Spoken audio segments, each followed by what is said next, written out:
Welcome to the Creative Soul Healing Podcast. Here we talk about the connection between creativity and healing, and how we are creative and how creativity helps us heal mentally, physically, and emotionally. Join us now. Hi everyone, Larissa Russell of Creative You Healing, and today I have with me Stacey Maney. Stacey's work brings the great mother's teachings into the world through her paintings, murals, film, children's art, and podcast. Stacey is an artist, yoga teacher, and mom of two. She works with people who are looking to love and express themselves in a bigger way than ever before. Stacey holds space for a new generation of creatives who are empowered, fully supported, and nourished as they become powerful channels of unconditional love. So welcome, Stacey. I always want to say amen to that. I love it. It's true. And as I'm reading, I'm like, yes. Yes, please. Exactly. So it's wonderful to have you. You've been a part of some of our summits, and I think the work you do is amazing. So can you share some of your story and the path that's brought you to where you are now? Yeah, absolutely. So it's interesting. I've had a revelation recently about how all of these pieces of my path have come together. And, I've always identified as a creative person, as an artist, even since childhood. I remember I would steal my favorite color crayons and take them home. But it wasn't until college, I actually started in fine arts, and I did the foundational series there and then switched to design. And there was just such a huge shift for me. It was 5 years of a design degree. It was like a love and hate at the time, because it was taking my fine artist brain and trying to figure out the whole design world. But what it gave me at the end was this whole other side. It almost feels like the masculine side to creativity, where there's structure, there's I don't want to say more meaning, but it was like more functionality, where you have the beauty and then the design brings the function with it. And it brings these new systems, almost like languages, into what I then turn into like my creative work after college. But it really was kind of activating the other side of my brain and learning to use both sides. And then after college, I was very burnt out. Go figure. It was like 5 years of rewiring. And so I found yoga.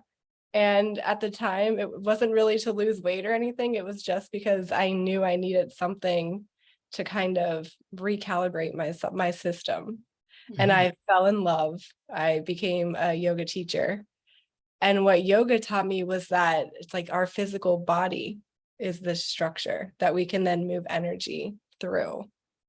And that was huge. I have chills because knowing that I have that ability, I would have these huge breakthroughs during a yoga class, and I would come home and create art, and I would be so inspired. And then recently, well, almost 5 years ago, so maybe not that recent, but it still feels so new, I became a mom. And that was one of my revelations lately, is that it was that introduction of unconditional love that I thought I knew what it meant, but I didn't fully until I had kids. But that was like this huge activation, and it brought all those pieces together for me. So that's kind of, it's created this triangle that I like to use as my support system. And yeah, it's spirituality, movement, and creativity are the three pieces that finally came together. And I've just noticed when I'm really in it, in each one of those is when I'm producing work that I'm proud of, or meaningful work, and my life feels in balance. So yeah. I truly love that triangle concept, and that's been coming up so many times for me lately, right? And so mine is like healing, creativity, and spirituality are my main, but it shows up in so many things, that triad. And it's really fascinating how that happens. But I just want to go backwards to a comment you made about the masculine energy of design. And this is something I've been focusing a lot on lately, is the masculine and feminine energies, and that masculine energy of producing, right? And very structured and things like that, absolutely needed. it's gotten a little it's taken over a little bit. But we need that balance of feminine and masculine energy. And so, like you said, trying to rewire your brain from the creative, which is that feminine energy, to the masculine, and then being able to settle. Do you feel like you've settled into some sort of a balance, or more balanced since then, having both? Absolutely. Yes. My husband will have to warn me, like, sometimes if I it's like my OCD tendencies, the house and things, wanting things straightened or looking a certain way, but then acknowledging there's like this flow of life happening all the time.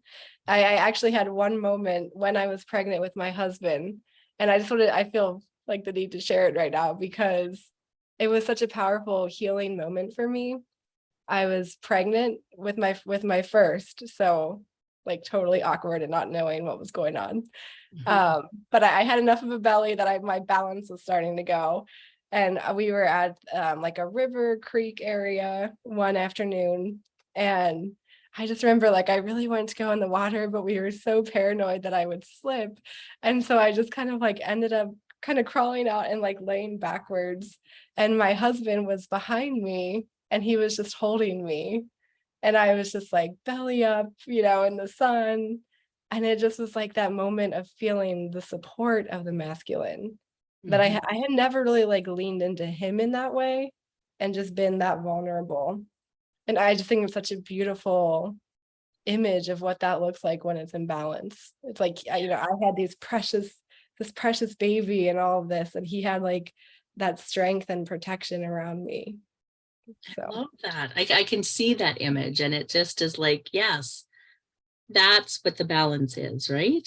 yeah, And it's not the man and the woman, it's that masculine and feminine energy. exactly. And that's a beautiful. Yeah. Yeah, because it's like that extends to the way I see it. It's like you have this creative vision that you're bringing through. And then, it's almost like your responsibility as the creator is to find the structure that's going to support that vision. So maybe that structure is a book, maybe it's a podcast.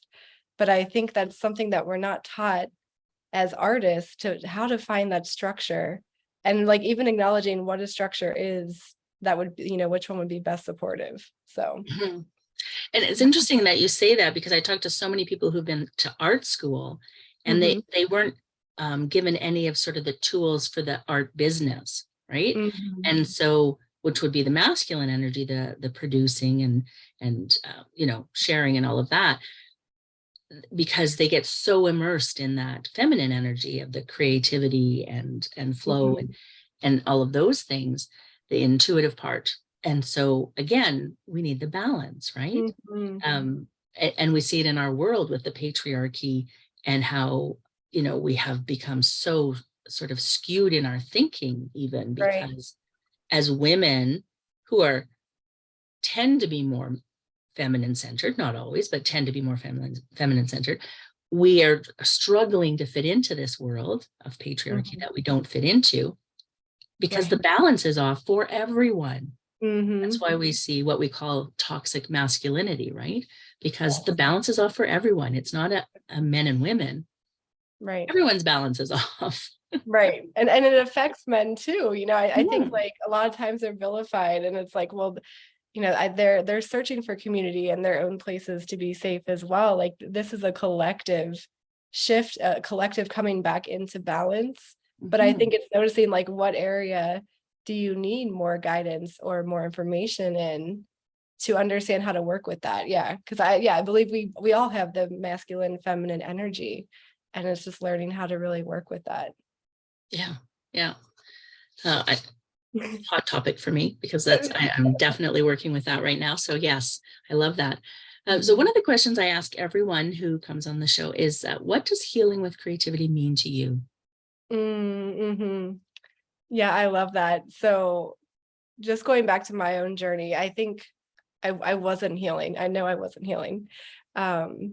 From college, there was a bit of a trauma in that, being the artist with all the designers. It's like, I look at it now as a gift, and I can see the gift of it, but I had so much inner healing, inner work to do, and I didn't realize it. And it really wasn't until I got pregnant that I started to see like that my body is this channel, and it's like our natural state as children when we're born is that we are these pure channels. We're connected to this physical world and the spiritual world, and we're meant to just channel love. But so much stuff like happens to us, and I think parts of that channel get closed off. And for me, the things that block it, I notice are like if I'm not eating healthy foods or having healthy thoughts, habits, whatever it is, beyond what happens to you, quote unquote. But is learning to work with that energy and clear it instead of letting it get stuck. And I guess what I would tell people who are looking to heal is that it's so important we realize we're not broken. And for the longest time, I thought I was. I started to feel like this paralysis in my work, even though I was creating a bunch, like I just didn't feel the meaning or the connection. And it wasn't until I started working with all the things that were blocking the channel that it was like this huge opening. And to me, that's healing. It's like just figuring out what's blocking you and getting, working with that energy, not bypassing, but just sitting with it. And I think that the key to that for me was unconditional love. I had to bring unconditional love back through my system. Mm-hmm. Just as you're saying that, it made me think of some times in my own work. I think of like, I still say to this day it was my best work. But after my partner died and I was creating just to like, from sheer, I don't even know if it was sheer grief, but just processing, right? Yes. And I was creating, and like to this day, my favorite pieces are in that collection. And I've never felt that I've tapped quite as deeply as I did back then, right? Even though I do many different things to bring all of that together, that absolute letting go, couldn't hold on expression was amazing to me. Not in the moment, of course. not in the moment, but after the fact, absolutely. And so, even though through all the work that I do, there's pieces that I think are excellent, or I can really see that connection, but nothing as deep as what I experienced at that time, because I just let go. And I think we get so caught up in, and not even so much what does it look like, but what I should be expressing, what I should be expressing, and not being able to fully let go into what I need to express. Yeah, that makes me think of the postpartum stage for me with my daughter. I had never had such profound healing to do, like physically, mentally, emotionally, all of the above. I won't go into detail, but it was a rough I'm process. with you, trust me, because I struggled. Save that for another discussion, but and it was the same. I was making this really potent work, and I don't even think I knew at the time. Like, it wasn't until I looked back where I was like, oh my gosh, the feeling there. And even some of the work, like I found imagery in it a couple years later that I didn't even realize was on the page at the time. And you bring up a good point too, is like just getting it out on the page is, first of all, it's so powerful, it's so healing. But then like you have this whole trail of your process and your journey. And I wish I dated everything. I would add that small tip to just get into the habit of dating things, because I wish I could put them all in order. I have a rough idea, but yeah, it's because then you have all of that in front of you to work with, and that's your story, And I'm one of those people too that doesn't even work in my journal in a linear fashion. I just flip it open, and then I don't date it. And then afterwards I'm like, I have no idea what was happening. Right. And so now I'm trying to get into the habit, if I do a page, to write on the back of it and say the date and maybe what I was feeling and what was happening, just so I have some context when I go back. And I may or may not look at that, but at least if I'm going, what was happening here, I can flip it over and go, oh, that's what was happening here. Oh, that totally makes sense. Or, wow, that was, whatever it was. So I'm with you on that one. I learned very slowly. 30 years into creating, I finally am like, oh, there's more. It's only 30 years of stuff to put in order. It's fine. Exactly. Exactly. Well, and there's something you mentioned too about wanting to be back in that depth. And I agree. I know I feel the same. It's the difference between birth and the creative process where the baby's coming. But with your creative work, you can kind of get lost in that process sometimes. And what always helps me, and it's so simple, but it's been so profound, is just to imagine like the heart of the earth underneath us, or, whatever represents just the highest frequency of unconditional love. Maybe that's more like a cosmic heart or something like that, but connecting to that frequency. And I love imagining myself like a tree and just like growing my roots even deeper into that. And there's been so many moments in motherhood and all of the above where it's like when you feel just not capable or not big enough or strong enough, I'm always like, okay, just go deeper. And then I can feel like, when a tree's roots grow deeper, the ability to have that expansion. Yeah. And I do it when I'm doing the dishes. Like it doesn't have to be a fancy thing. Mind. Yeah. Well, and especially when you're doing sort of a repetitive task, that's a wonderful time to do it, because you can sort of dig into things that you wouldn't normally give yourself space for, right? And you can do it in your art, you can do it, washing the dishes or whatever it is, right? And just allow yourself that space to, and I find it interesting as I work with people, I work with women, but they'll start with, oh yeah, this is deep. This is really deep. And then as you work oh, this is what deep is. I don't like it here. It's like, no, it's unpleasant sometimes, but just like once we dig into that, it just opens up so many things. So if we can get past that uncomfortable and settle into the truth of it, right? And I think maybe that's the missing piece, that always having that unconditional love, feeding that can maybe help with that discomfort, but allowing yourself to go past the comfortable, right? Into the discomfort to be able to move through. Yeah. And sometimes it's as simple as just remembering to breathe. Yes. That's a yoga thing too. It's living in that discomfort because there's something there. There's something there for you, for sure. Yeah, absolutely is. Well, I just want to thank you so much. This was I just love this. So I see you have a free item, a free guide. Do you want to just tell us a little bit about it? Sure, yeah. So it's my quick guide to working with this frequency of unconditional love. And in the guide, I reference my triangle, but I also invite you to come up with your own triangle or your own shape. Maybe it's a different shape for you. But just to really get clear about what is going to support you to become a bigger channel, a more powerful channel for unconditional love, and just see like how that ripples out into your life. And I'm actually going to add to that the visualization I was talking about, just like a quick 2 or 3 minute visualization that you could put on your phone or somewhere if you just want to listen to it and have a guide for that process. That sounds perfect. Well, I can't wait to share this with everybody. And is there any final thoughts before we go today? I do want to share a quote. Okay. I have it pulled up here. Let me pull it. Is it Rilke? I'm probably saying that wrong. The poet. It's a Rilke quote. Okay. I'll just read it. And it says, "May what I do flow from me like a river, no forcing and no holding back, the way it is with children." So just to let it flow, whatever it is. Whatever it is. Yes.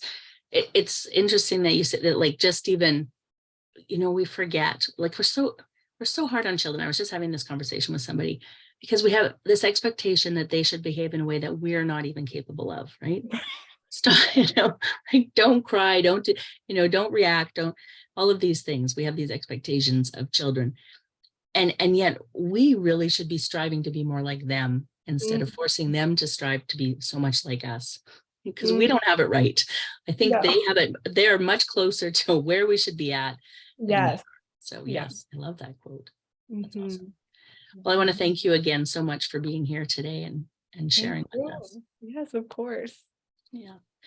And to our listeners, we will see you again next time. And in the meantime, I wish for you amazingly creative days.